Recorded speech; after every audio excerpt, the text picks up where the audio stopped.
How could you forget something so basic, Clara? Emily would never be so careless.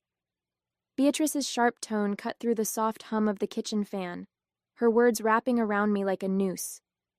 I paused mid-stir, gripping the wooden spoon tighter as my chest tightened.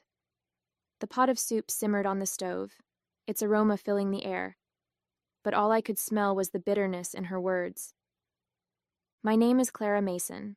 I'm 32, a nurse, and for the past 3 weeks, the caregiver to my recovering mother-in-law. When Beatrice had surgery last month, I moved into her house, balancing my shifts at the hospital with endless nights by her side. I wanted to help, not out of obligation, but because it felt like the right thing to do. I hoped it might soften the years of cold distance between us.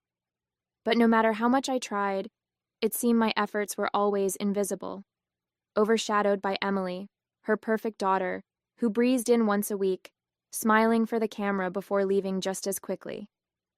I didn't know how to respond. My throat felt dry, and the words I wanted to say caught like thorns in my chest. Beatrice turned back to the table, muttering something under her breath, her disapproval settling over the room like a heavy fog. Emily, of course, was nowhere to be found. She was already running late for her weekly appearance. And yet, Beatrice spoke of her as if she were the one standing here, ladle in hand, taking care of her every need. Careless. That word felt like a knife twisting in my stomach. I had given up everything for the past 3 weeks, canceled plans, traded shifts, even missed my anniversary dinner with Ben, all to be here. And for what? To be labeled careless because I hadn't added enough salt to the soup? Meanwhile, Emily could float in for an hour, snap a selfie by Beatrice's bedside, and walk out with all the credit. I stared into the pot, my hand trembling slightly as I stirred. Anger began to simmer, bubbling just below the surface. It wasn't just Beatrice's words. It was the smugness Emily exuded in every moment of her carefully orchestrated visits. She knew exactly how to frame herself as the devoted daughter, and she knew I wouldn't fight back. At least not until now. Just as I opened my mouth to defend myself, the front door creaked open, and Emily strolled in, her heels clicking against the hardwood floor. "Smells good in here," she chirped, holding a bouquet of flowers in one hand and her phone in the other, as though she'd just dropped by to brighten everyone's day. She glanced at me briefly, her smile lingering a second too long, then turned her attention to Beatrice. "How's my favorite patient today?" she cooed, leaning down to kiss her mother on the cheek. Beatrice's face lit up, her earlier frustration with me vanishing like a puff of smoke. "Emily, sweetheart, you're just in time. I was telling Clara how important it is to pay attention to the little things." Not that she'd understand, she added with a pointed glance in my direction. Emily set the flowers on the counter and let out a soft laugh. "Oh, Mom, I'm sure Clara's doing her best," she said, her voice syrupy sweet. She turned to me, her expression unreadable. "Don't worry, Clara. Taking care of Mom isn't easy. I've been learning that myself." I clenched my jaw, the words hanging on the tip of my tongue, begging to be said. But Emily was already moving, pulling her phone out for what I knew was coming next. She posed next to Beatrice, leaning in with a radiant smile as her camera clicked. "Just want to capture these precious moments," she said, her voice light, as if she hadn't just stolen the spotlight from everything I'd been working tirelessly to hold together. As Emily scrolled through her phone, probably selecting the best filter to enhance her devoted daughter persona, Beatrice sighed contentedly. "It's so nice to have both my girls here," she said, her gaze lingering on Emily. Though I'll admit, Emily always knows just how to make me feel special. My grip tightened on the ladle, the weight of her words pressing down on me. Both her girls? Special? I had spent the last 3 nights waking up every 2 hours to help Beatrice shift positions, prepare her medication, and ensure she was comfortable. Meanwhile, Emily's contribution amounted to curated snapshots and vague reassurances that she was always thinking of Mom. "Mom," Emily began, her tone casually breezy, "I was actually thinking of bringing you that herbal tea you love next week. You know, the one from that little shop downtown? It's just been so busy at work, but I'll make time. Oh, Emily, that sounds wonderful, Beatrice exclaimed, her eyes practically glowing with pride. You're always so thoughtful. I couldn't stop myself this time. Thoughtful? I blurted, my voice sharper than I intended. Both Beatrice and Emily turned to me, Beatrice's brows knitting together in confusion. She drops by once a week to take a few photos and then disappears. I've been here every single day, doing everything I can to make sure you're comfortable. Emily's smile didn't falter. If anything, it grew wider, but her eyes flashed with something colder. Clara, she said, her voice calm and measured, I didn't realize this was a competition. We're all doing our part in our own way. Some more than others, I muttered under my breath, turning back to the stove. I could feel the tension in the room shift, but I wasn't about to let her patronizing tone get the last word. The moment the words left my mouth, regret washed over me. Even though I was right, I hated that I'd let my frustration spill over, that I'd stooped to making it sound like I was keeping score. It wasn't who I wanted to be, no matter how unfair things felt. Later that evening, I slipped into the guest room, shutting the door quietly behind me. I sank onto the edge of the bed, my phone already in my hand. Ben picked up on the second ring, his voice warm but distracted. Hey, everything okay? No, I said, the word tumbling out before I could stop it. I'm exhausted, Ben. I've been doing everything for your mom, everything, and she doesn't even notice. Emily walks in for 10 minutes with flowers and a fake smile, and suddenly she's the perfect daughter. Ben sighed heavily on the other end, the sound crackling through the speaker. Clara, you know how my mom is. She's always been like this. You can't take it personally. I know she's like this, I snapped, my voice sharper than I meant. But that doesn't make it easier. Do you have any idea what it feels like to be here, day in and day out, and still be invisible?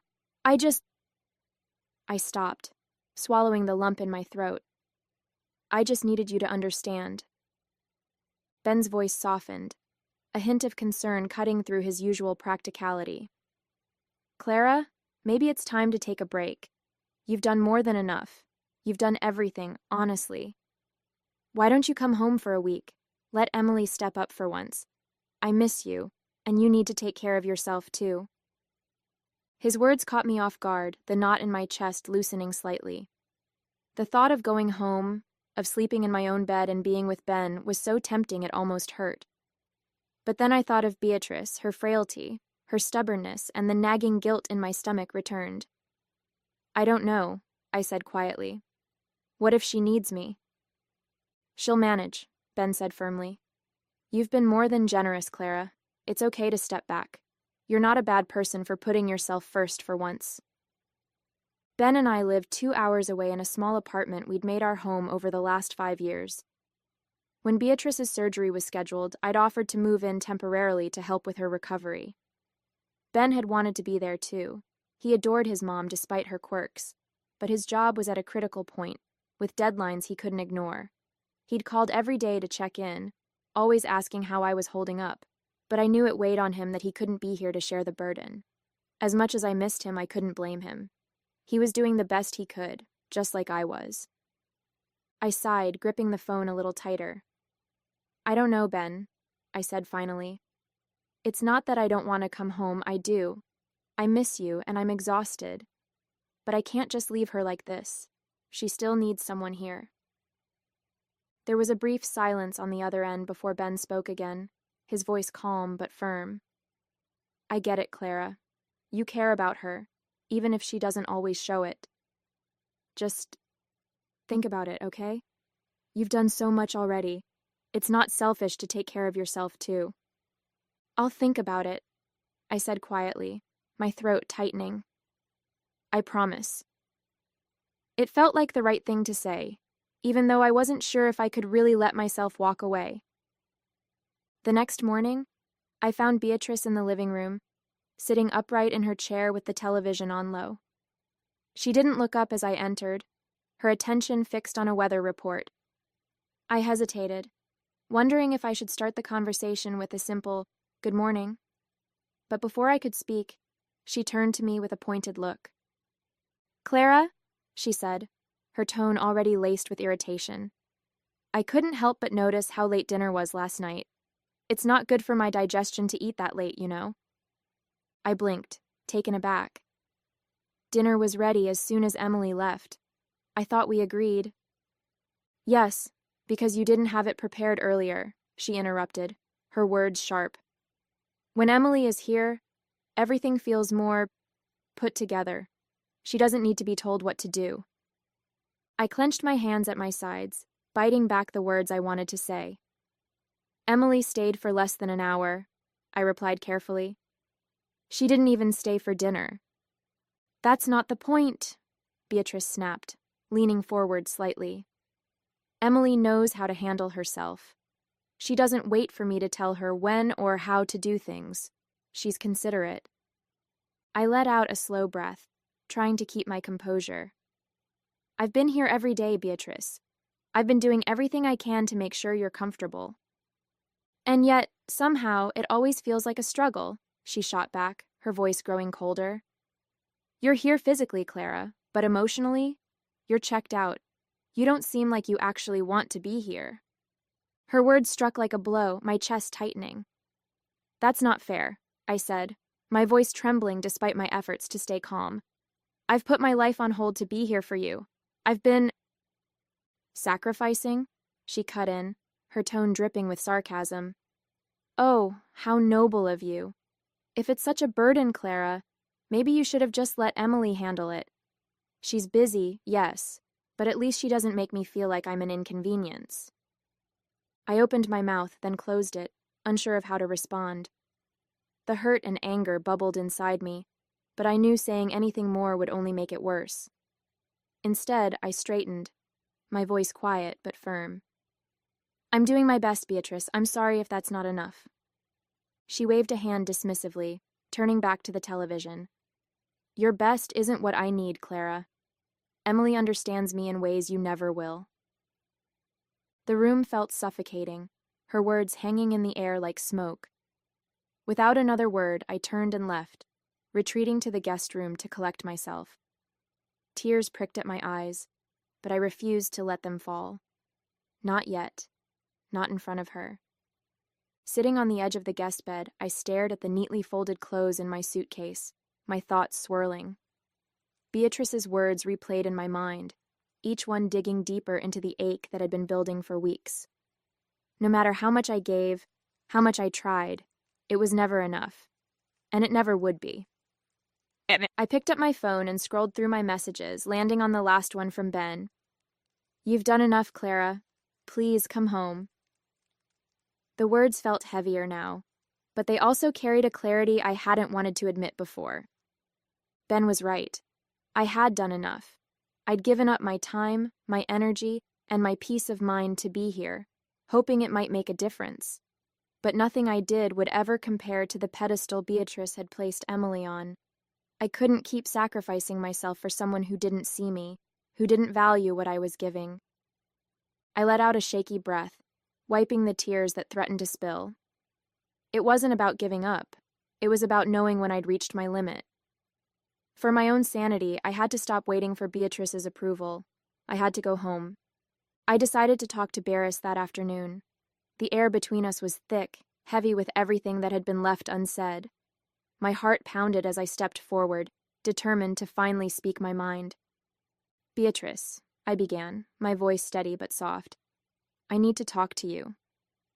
She glanced up briefly, her expression unreadable. "If this is about dinner tonight, I'd rather you focus on getting it right than wasting time chatting." My jaw tightened, but I pushed through. "No, it's not about dinner. It's about how I've been treated since I got here." Her hand froze mid-stir, and she finally looked at me, one eyebrow arched. "Oh? And how exactly have you been treated, Clara?" I took a deep breath, the words spilling out before I could second-guess myself. "I've been here every day, doing everything I can to take care of you. I've rearranged my life, missed important moments, and given you all of my energy. And yet, no matter what I do, it's never enough. You've made it clear time and time again that you don't value me, and honestly, I'm tired of being treated like I'm worthless. She set her spoon down with a deliberate clink, folding her hands in front of her. Well, she said coolly, if you're tired, Clara, no one's forcing you to stay. Frankly, Emily would do a much better job anyway. She always has. Her words stung, sharper than I'd expected, but I refused to let her see how much they hurt. Emily isn't here, Beatrice, I said, my voice firmer now. She's never here for more than an hour or two. I've been the one taking care of you. But if you think she can do better, then fine. I'm done. Beatrice didn't flinch, her expression hard as stone. Good, she said with disdain. I won't miss the complaining. At least Emily knows how to show respect. I nodded slowly, the finality of her words settling over me like a cold weight. I hope she can give you what you need, I said quietly, because I won't be back. Without waiting for her response, I turned and walked away, my chest tight but my head held high. It was over. I was done. Back in the guest room, I packed my things with quiet determination. Each folded piece of clothing felt like another weight lifted off my shoulders. Beatrice's cutting words still rang in my ears, but I shoved them aside. It was over. I was done bending myself into knots for someone who didn't value me. Once everything was packed, I sat on the edge of the bed and stared at my phone. My thumb hovered over Emily's number before I pressed call. The line rang several times before she finally picked up. What is it, Clara? Emily answered, her tone clipped and impatient. I'm kind of busy right now. I took a deep breath, refusing to let her attitude get to me. I'm leaving, I said simply. I've packed my things and I'm heading home. Beatrice needs someone here, so congratulations. You're up. What? She snapped, her voice immediately rising. Wait, what are you talking about? You can't just leave. I can, and I am, I said firmly. I've done my part, Emily. It's your turn now. She let out a high-pitched laugh, the kind that came more from disbelief than amusement. Oh, sure. Just drop everything on me, why don't you? Do you have any idea how busy I am? I can't just... I've been here for weeks, I cut in, my voice steady. You've had time to prepare for this. Mom's your responsibility too, and she seems to think you're better at this anyway. I'm sure you'll figure it out.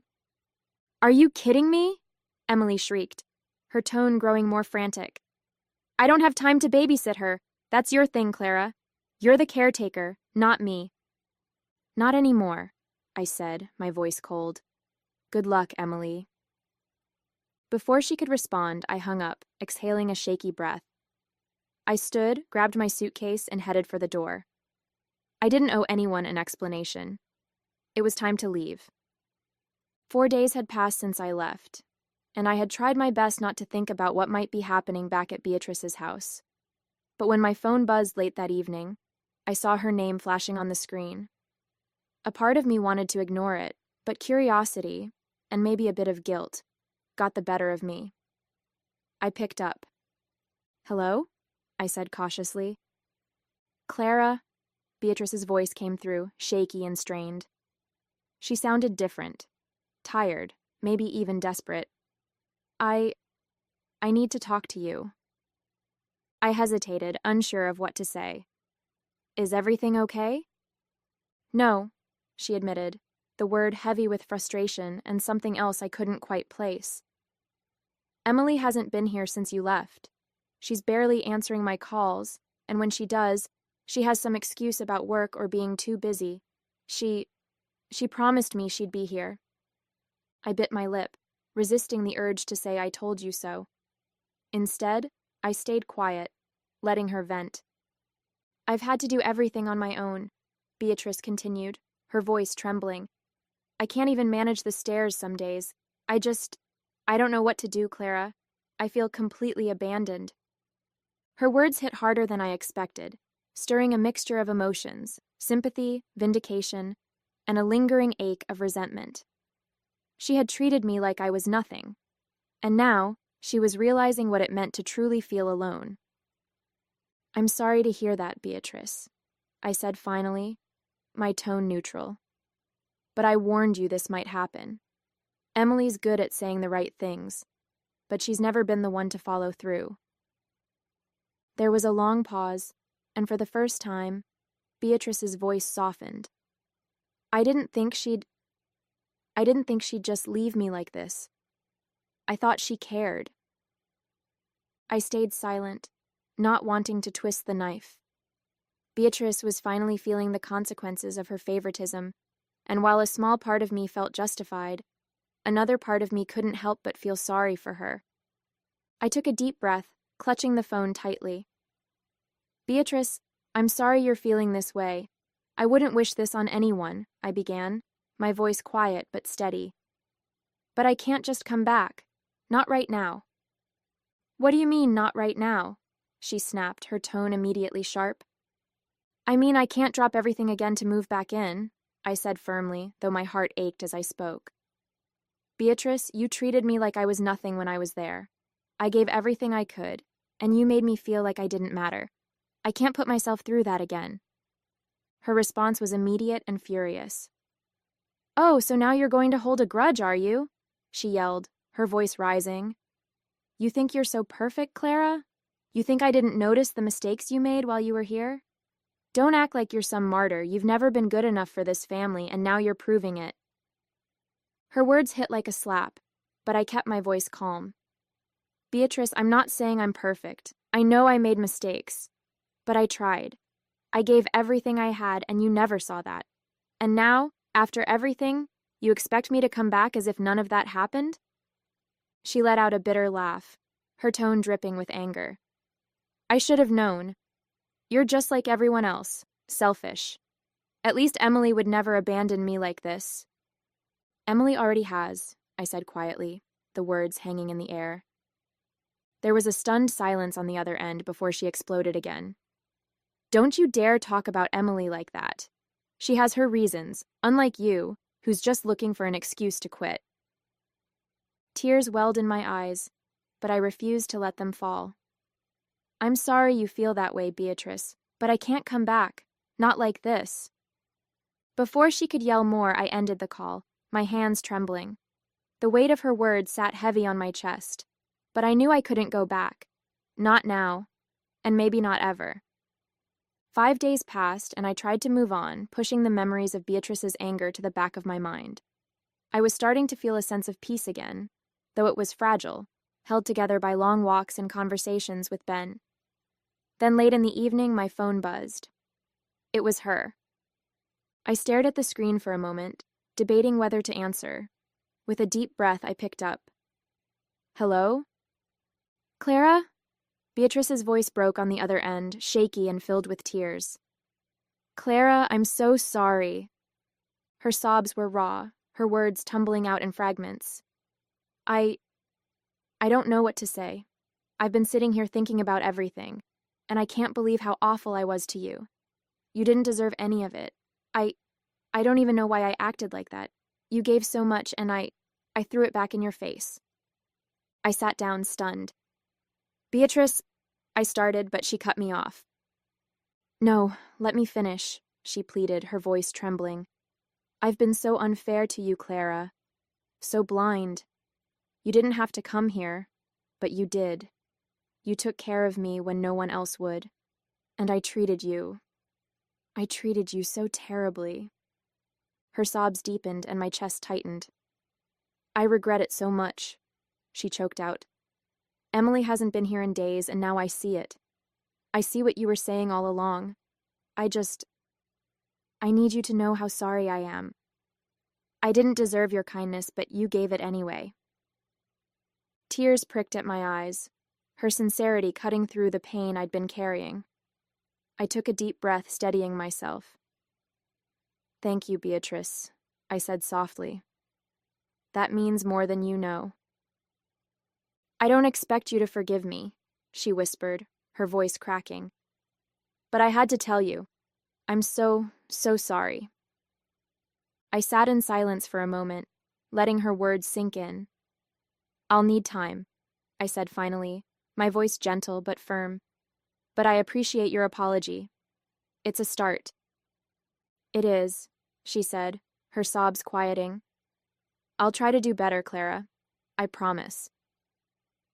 When the call ended, I set the phone down, my heart heavy but lighter all at once. For the first time, it felt like there was a path forward, however slow it might be.